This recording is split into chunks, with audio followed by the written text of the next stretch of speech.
শোনো না, আজ কিন্তু তোমাকে বলতেই হবে আমরা কবে বিয়ে করছি।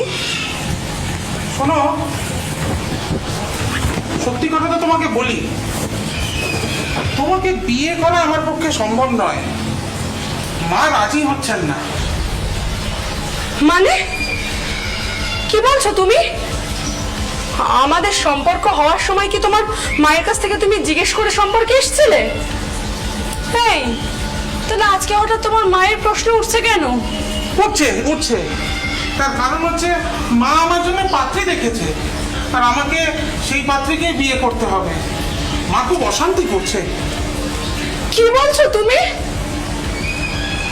তুমি তোমার মায়ের পছন্দের পাত্রীকে বিয়ে করবে?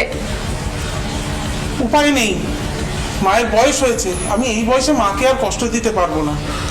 আমি আসি। হ্যাঁ, তুমি আমার ভুল বুঝো না প্লিজ।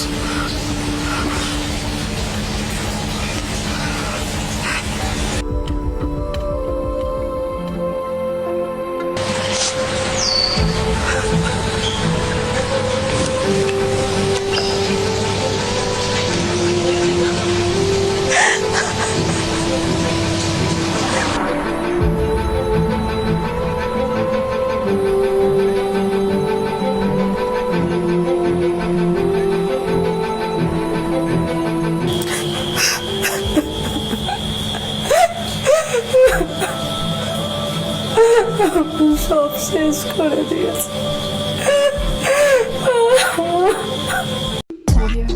নতুন নতুন শর্ট ফিল্ম এবং ওয়েব সিরিজ শুধু আমাদের চ্যানেল নিচে দেখুন।